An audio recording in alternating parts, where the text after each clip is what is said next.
જીવનમાં બધું જ મળે પણ ઘરે ઠાકોરજી ના હોય. એટલે હું તો ઘણી વાર કહું, વડીલોના ઠાકોરજી હોય ને એને ઘરથી કાઢતા નહીં. ભલે એમના જેવી સેવા ન કરી શકો, થોડી કરો પણ ઘરમાં જ રાખજો. પ્રભુ છે તો બધું સુખ છે, પણ જો એ ગયા તો કયા મંગલની, કયા સુખની આકાંક્ષા અને કલ્પના કરશો? આપણા ઘરમાં વડીલોથી બિરાજતા ઠાકોરજી આપણા ઘરમાંથી જવા ન જોઈએ.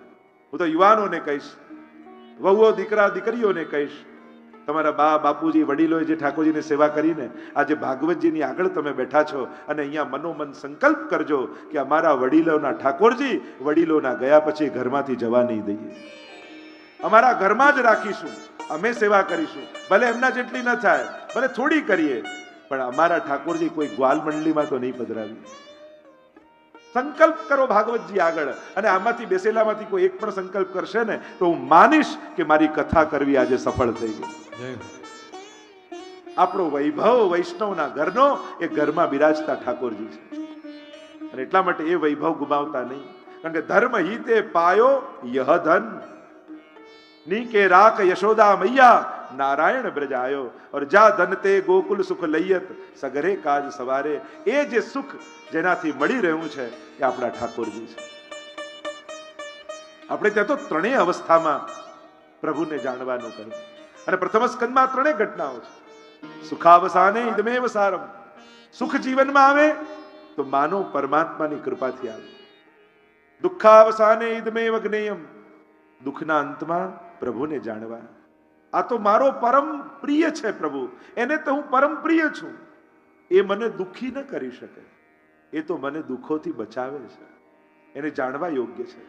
અને દેહાવસાને ઇદમેવ જાપ્યમ, તો સુખના અંતમાં કોણે ભજ્યા તો કે કુંતાજી, દુઃખના અંતમાં કોણે ભજ્યા તો કે ઉત્તરાય, અને દેહના અંતમાં કોણે ભજ્યા તો કે ભીષ્મજી.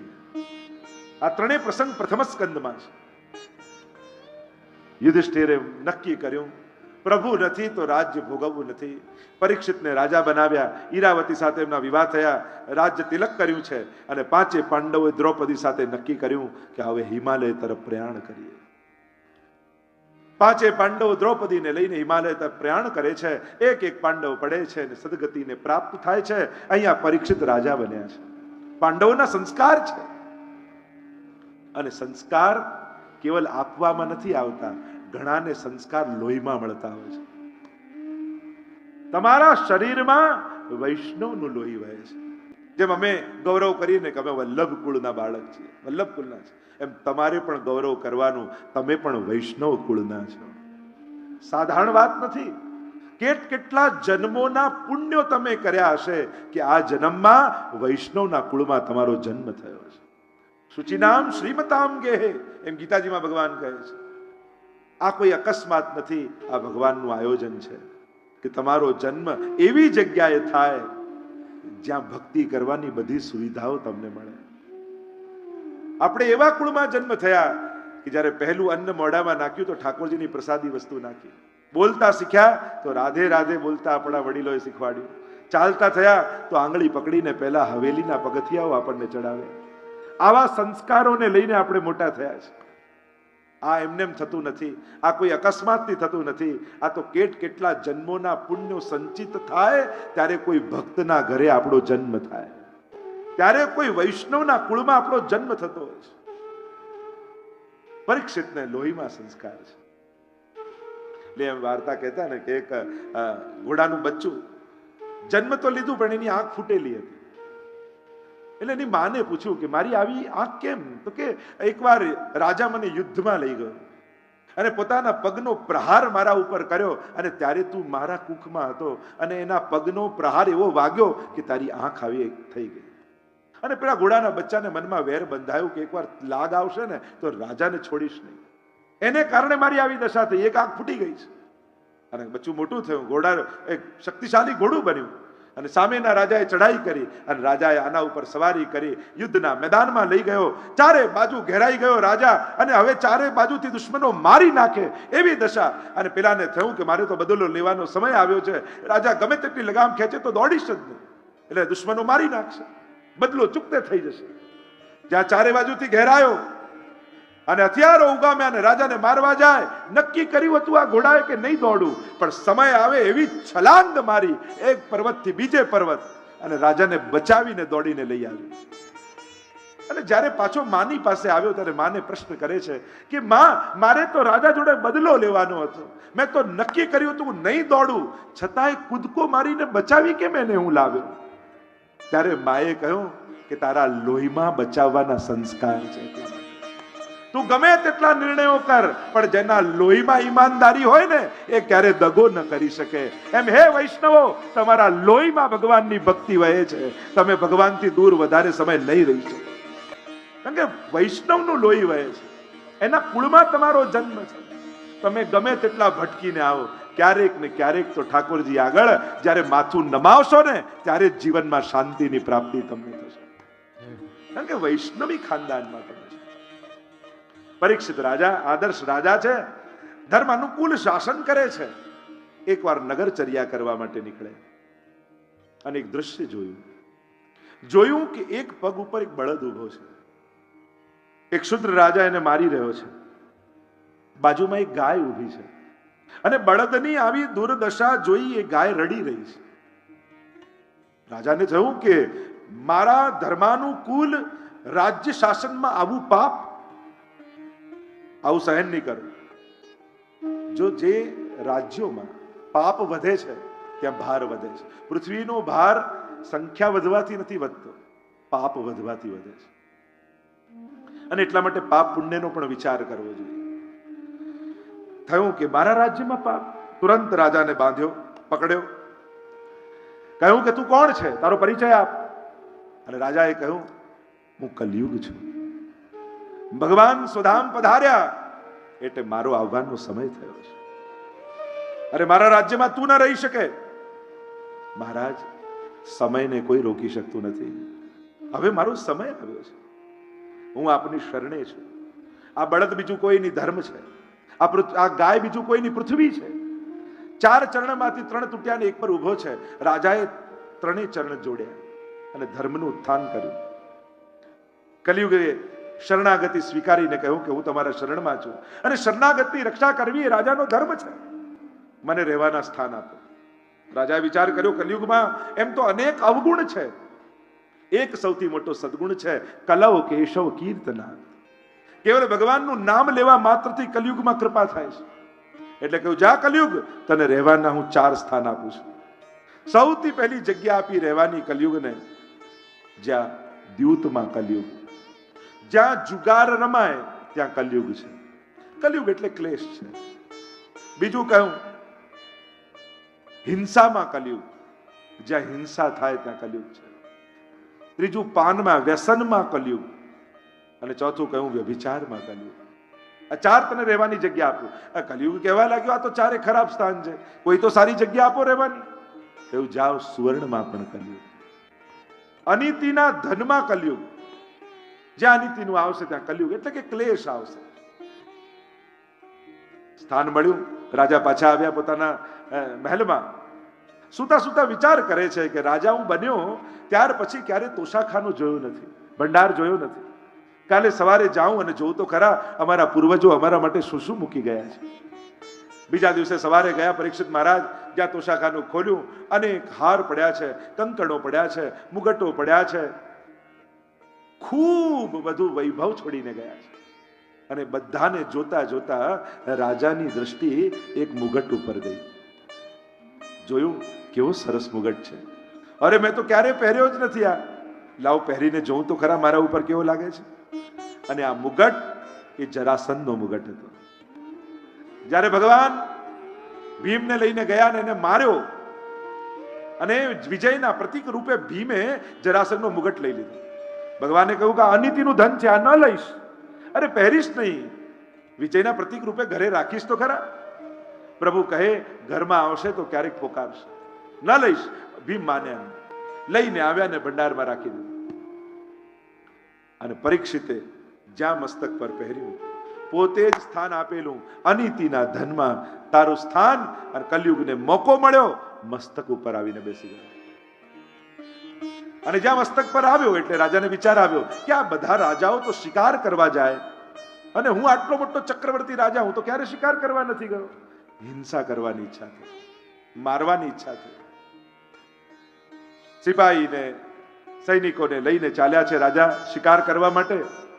ક્યાંક જંગલમાં બધા છૂટા પડી ગયા, ખોવાઈ ગયા. સવારથી ભૂખ્યા તરસ્યા થયેલા પરીક્ષિત મહારાજ ચારે બાજુ સ્વજનોને સિપાહીઓને ગોતે છે, બૂમો પાડે છે, કોઈ દેખાતું નથી. અને ભૂખ્યા તરસ્યા થયા છે, ચારે બાજુ ક્યાંક કોઈ ગામ ગોતી રહ્યા છે. એટલામાં દૂરથી શમિક ઋષિનું આશ્રમ દેખાય. અને રાજાએ એ આશ્રમમાં આજ્ઞા લીધા વગર પ્રવેશ કર્યો. મહાપ્રભુજી કે આ પહેલો અપરાધ, પૂછ્યા વગર પ્રવેશ કર્યો. બીજો અપરાધ કર્યો, જ્યાં શ્રદ્ધા રાખવી જોઈએ ત્યાં શંકા રાખી. ઋષિ ધ્યાનમાં બેઠા હતા અને રાજાને કલયુગ સવાર છે ને, અને કલયુગ માથે સવાર હોય ને ત્યારે કોઈની શ્રદ્ધા પણ આપણને દંભ લાગે. થયું કે જો ઊભા થઈને મને સન્માન ના આપવું પડે ને એટલા માટે આંખો બંધ કરીને બેસવાનો ડોળ કરી રહ્યા છે, ધ્યાનનો ડોળ કરી રહ્યા છે. લાવ પરીક્ષા કરું, જોઉં તો ખરા ખરેખર ધ્યાનમાં છે કે નાટક કરે છે. બાજુમાં મરેલો સર્પ પડ્યો હતો, તીર કાઢ્યું, સર્પને ઉપાડ્યો અને રાજાના ગળામાં વીંટળાવી દીધું. ઋષિ તો ધ્યાનમાં છે. રાજા પાછા પોતાના મહેલની તરફ પ્રયાણ કર્યું.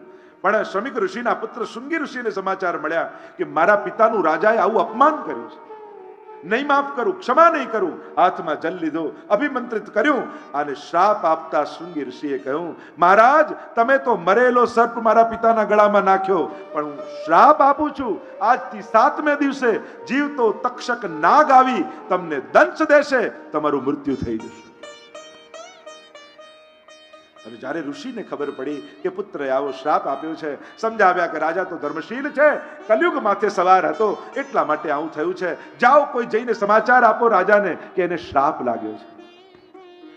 શિષ્યોને મોકલ્યા છે. મહારાજ સિંહાસન પર બિરાજમાન છે, મુગટ કાઢ્યું, ભૂલનું જ્ઞાન થયું. અરે મેં આ શું કર્યું? ઋષિ ઉપર સર્પ નાખ્યો, આ તો મારાથી બહુ મોટી ભૂલ થઈ ગઈ.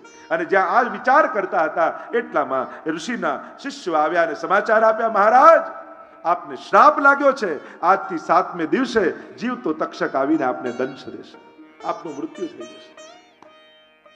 અને જ્યાં સમાચાર સાંભળ્યા, સાંભળતાની સાથે શોકાતુર ન થયા, વૈરાગ્ય જગાવ્યું.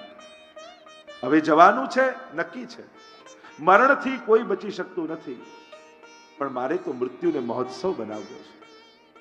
મારે મરીને નથી જવું. જો ભાગવતની કળા શું છે, ભાગવત શું શીખવાડે છે?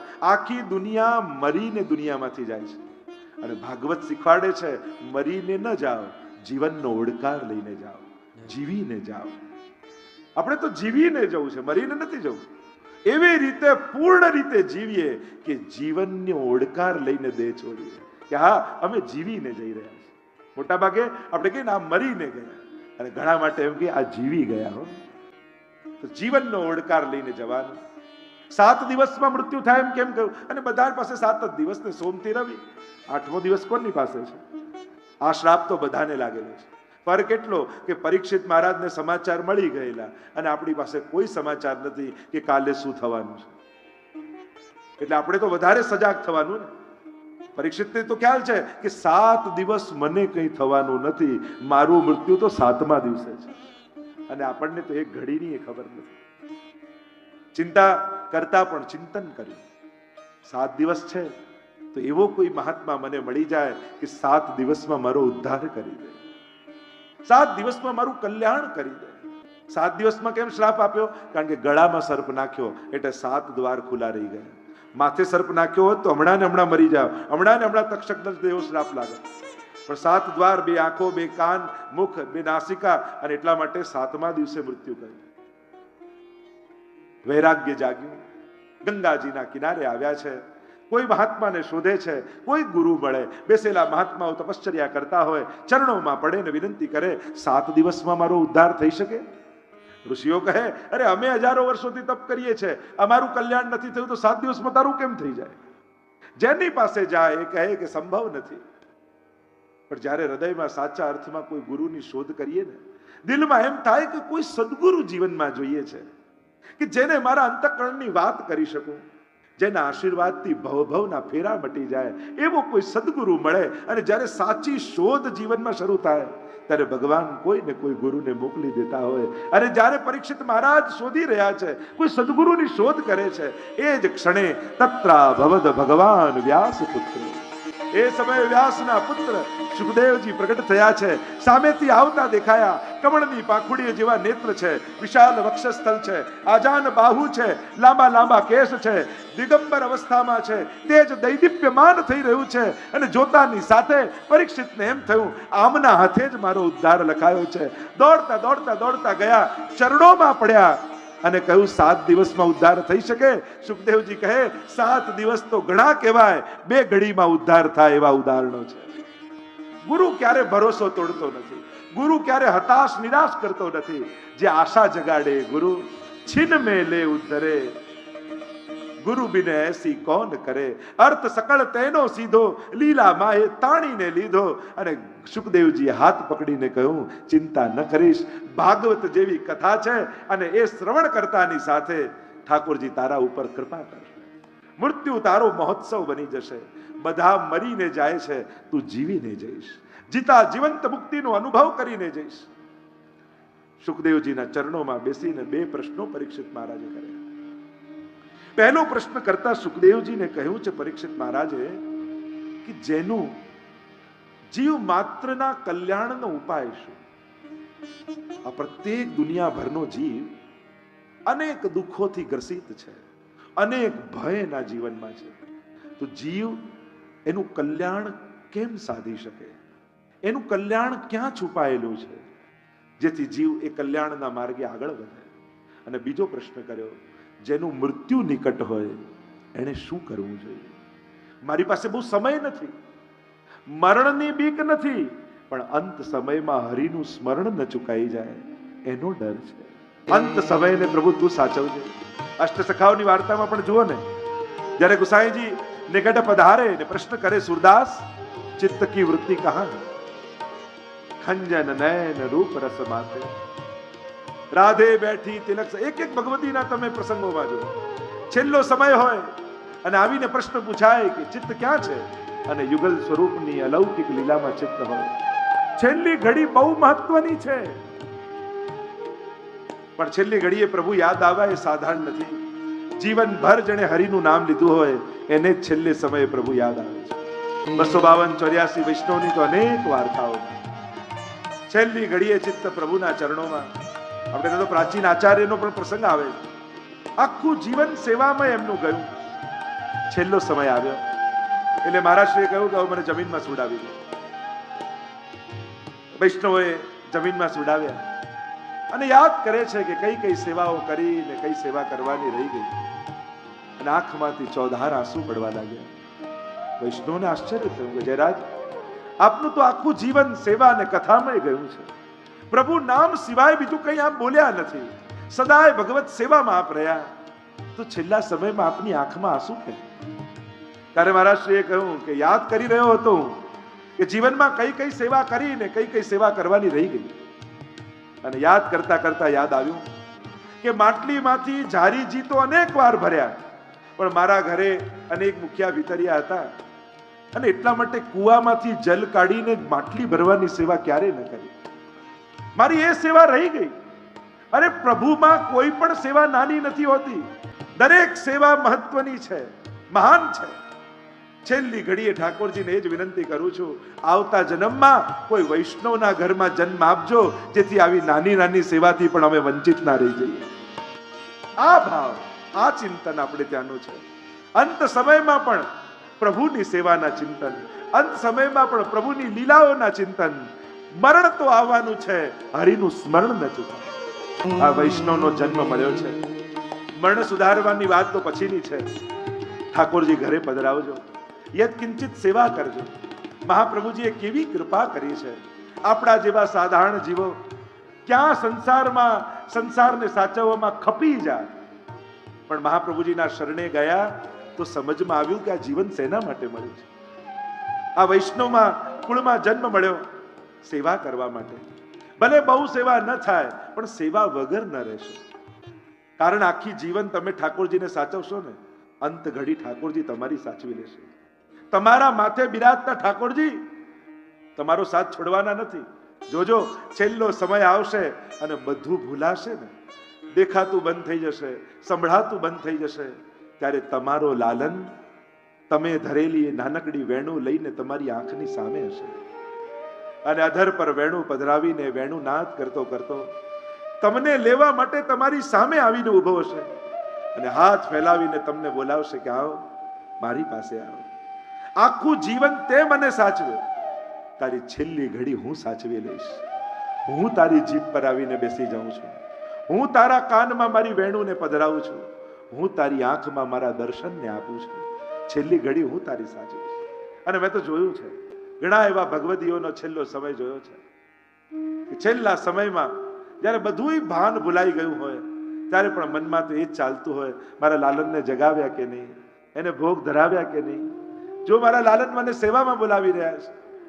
ચિત્ત એનું ઠાકોરજીમાં હોય. એક વૈષ્ણવ બાજી મને કાયમ મળતા અને એવું કહેતા કે એવા આશીર્વાદ આપો કે સેવા કરતા કરતા દેહ છૂટે.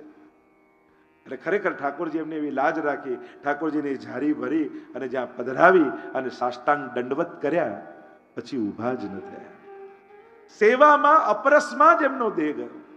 ત્યારે એમ થાય કે અંતિમ ઘડી ઠાકોરજી સાચવી લેતો હોય છે. અને એટલા માટે છેલ્લી ઘડીએ કોણ મદદે આવીને ઊભા રહેશે એના માટે સંસારની સામે ન જોતા તમારા લાલનની સામે જોજો ને કહેજો, છેલ્લી ઘડી તું સાચવી લેજે. કારણ કે કોઈ સમય પર પહોંચે ન પહોંચે, પણ તારી આદત છે તું તો સમય પર જ હોય છે. હું કહું ને ત્યારે તું દોડે એમ નથી, જ્યારે તારી ખરી જરૂર હોય છે ને ત્યારે તું દોડતો હોય છે. આપણને એમ થાય કે આપણે બોલાવીએ એટલે દોડતો આવી જાય. પ્રભુ આપણા બોલાવા પર નથી આવતો, પણ જ્યારે બધાનો સાથ છૂટી જાય અને ખરેખર એમ થાય કે હવે પ્રભુ સિવાય બીજો કોઈ આશ્રય નથી, ત્યારે ઠાકોરજી આવીને ઉભો રહેતો. કથામાં કહે ને કે પેલી સોરડી શેરડી છોલતા ઠાકોરજી, આંગળી કપાઈ, આઠે પટરાણીઓ પાટો ગોતવા નીકળી અને દ્રૌપદીએ સાડી ચીરી અને પાટો બાંધી દીધો ઠાકોરજીના હાથમાં. અને રાતના સમયે રૂક્ષ્મણીજી બાજુમાં બેઠા છે, એક એક તાતણાને ઠાકોરજી ગણે છે કે અને ગણતા ગણતા રૂક્ષ્મણીજી પૂછે છે કે આ શું કરો છો પ્રભુ? કે તમને હમણાં નહીં સમજાય. અને ઠાકોરજી બીજા દિવસે આવી 16,000 1008 યા 108 સાડી લાવીને દ્રૌપદીને ગિફ્ટ આપી દીધી હોત તો ઇતિહાસના પાને લખાઈ હોત. પણ જ્યારે દ્યુત ક્રીડામાં ચીર ખેંચાઈ રહ્યા છે, ચીર એટલે ન સીવેલું વસ્ત્ર, એને ચીર કહેવાય, જે સીવેલું ન હોય. અને આવી અવસ્થામાં એક ચીર લપેટીને બેસેલી દ્રૌપદી અને દુશાસન ખેંચીને લાવે છે અને એના ચીર ખેંચી રહી છે ભર સભામાં. અને કહેવાતા સ્વજનો બેઠા છે, માથું નમાવીને બેઠા છે, બોલી શકે એવી દશામાં નથી. અને ત્યારે દ્વારિકાધીશ આવીને ચીર પૂરે છે. જ્યારે બધાના સાથ છૂટી જાય ત્યારે ભગવાન આવે અને દયા કરીને ભક્તનો હાથ પકડે, ત્યારે પુરાણોના પન્ના ઉપર આ ઘટનાઓ લખાતી હોય છે, ત્યારે ઇતિહાસ બનતી હોય છે. એટલે એવી આશા ન રાખતા કે તમે બોલાવો એટલે દોડશે, પણ તમને ખરેખર જરૂર હશે ને ત્યારે એ દોડશે. તમે ભટકતા રહેશો તો એ બેઠો રહેશે, અને તમે એના ચરણે બેસી જશો ને તો એ તમારા માટે દોડવા લાગશે. પણ તમે દોડ્યા કરશો તો એ કહેશે દોડવા દો, જોઈએ કોણ સાથ આપે છે. પણ જ્યારે તમે એવો અહેસાસ પ્રભુને કરાવી દો કે તારા સિવાય મારું કરનારું બીજું કોઈ નથી, બસ આટલો ભરોસો એને અપાવી દો, પછી જુઓ તમારા માટે સદાય દોડતો રહેશે. અને દોડે જ છે. એટલે બે પ્રશ્નો કર્યા છે કે જીવ માત્રના કલ્યાણનો ઉપાય શું? પહેલા સમષ્ટિગત પ્રશ્ન કર્યો, બધાના ઉદ્ધારની ચિંતા, અને પછી બીજો વ્યક્તિગત પ્રશ્ન કર્યો, જેનું મૃત્યુ નિકટ હોય એને શું કરવું જોઈએ? મૃત્યુ નિકટ, આ તો આપણને હવે એમ થઈ ગયું છે કે મરીએ એટલે વાયા હોસ્પિટલ જ જવાનું. આ પણ ધારણા કોઈ સાચી નથી. આ ઉત્તમ મૃત્યુનો પ્રકાર નથી. ઉત્તમ મૃત્યુનો પ્રકાર શું છે કે માણસ થાક્યો હોય, આખો દિવસ સવારથી સાંજ જોબ કરી હોય અને જૂના કપડાં પહેરે અને એમ થાય કે ઘરે જાઉં, સ્નાન કરી વસ્ત્રો બદલીને ફ્રેશ થઈ જાઉં, એમ આ દેહરૂપી વસ્ત્રોને ધીમે રહીને કાઢી અને નવા વસ્ત્રો પહેરે, એ જ મૃત્યુનો પ્રકાર છે. થાક ઉતારવા માટે મૃત્યુ છે, થાકીને મરવાનું નથી, થાક ઉતારવાનું છે. મૃત્યુ સમયે તો હાશ, જેમ માણસ થાકીને આવીને પોતાના ઘરના ખાટલામાં જેમ સૂઈ જાય અને એને એમ થાય હાશ, જે એક નિશ્ચિંતતા, જે એક એનો થાક સહજમાં ઉતરતો હોય છે. મૃત્યુ તો આવું સહજ હોવું જોઈએ. જેમ બાળક જન્મે અને જેમ એવું જ મૃત્યુ બધું મૂકીને માણસ જાય, હસતો હસતો વિદાય થાય, એ પ્રમાણે માણસ જાય એ ઉત્તમ પ્રકાર છે. આ તો હવે આપણી ધારણા થઈ ગઈ કે વાયા હોસ્પિટલ જ જવાય. ઉપર જવું હોય તો વૈકુંઠમાં જવા માટે વાયા હોસ્પિટલ જ જવું પડે. એવું કાંઈ જરૂરી નથી. માણસ પ્રભુનું નામ લેતા લેતા સહજમાં સરી પડે એ જ ઘટના મૃત્યુ છે. અને અહીંયા પ્રથમ સ્કંદને વિરામ આપે છે વ્યાસજી.